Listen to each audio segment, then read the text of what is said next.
Do you like this? Oh, no, we don't. This is a kind of pose, isn't it? That's what I'm doing. I'm posing with this extraordinary device held with a little sucker to my forehead. Ooh, hard to take off as well. But also I put some other little tiny posing toys in my lapel. Have you seen them? This one here, for instance, it's got a little clip inside it, and you could make it pose on your fingertip if you wanted to. If you've got a small enough nose, it'll pose on the nose, I suppose. Or you put it on the top of a pen, which is very nice. You can get it to pose on a ballpoint pen. I'll put it back on my lapel. Could go on the tie as well. Let's turn the head round so he's facing you. But it's a little tiny spring clip there, which is holding him, the two arms to come together.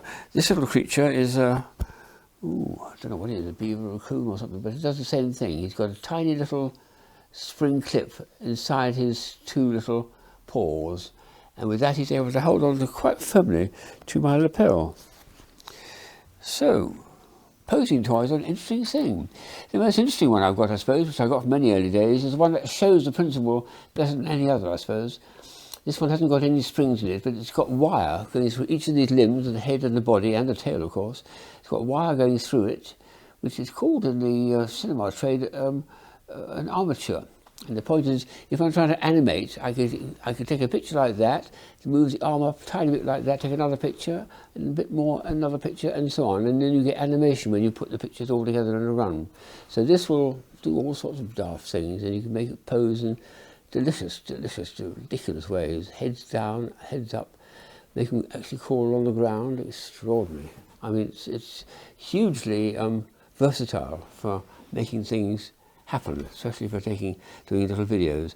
And this little creature, which I've had for many years, poses here in this little frame here. And it's rather sweet because it actually goes round and round. It's a sort of Yogi Bear type thing with a tie. There's a magnet here, of course. There's a magnet and a lantern at the top, the black and orange lantern, which is holding up.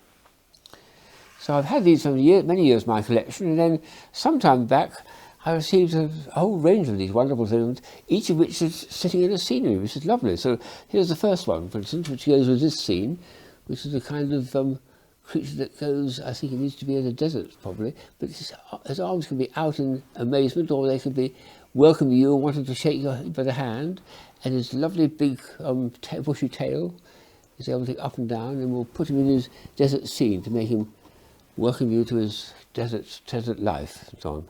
Very nice to have a little cardboard scene there. Look at this one here, this lady here. She's a poser too. What a brilliant dress. Look at that. And these arms can go up in the air in dismay or delight or coming down or going forward to welcome you. We'll see if we can get her to stay upright in here. Yes, there we are.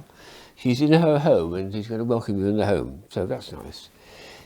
In a sinister looking creature, look at that. Was a lecherous smile, and he'll sit there in his home, slightly on one leg, as if he's about to launch himself at you. The last one is this one here. This is goodness me, look at this. It's a moose or reindeer with wonderful ears, which I suppose you can stick up a bit more like that, and the arms can come out and welcome you as high. That's a bit of the old highs. He's too much there, so let's take him down a bit. And let's see if I can get him to stand. Yep. Let's give him his place of residence as well, shall we? Up there. Oh, they're magnificent. Altogether we've got, what should we call them? A bunch of posers. Do you think they're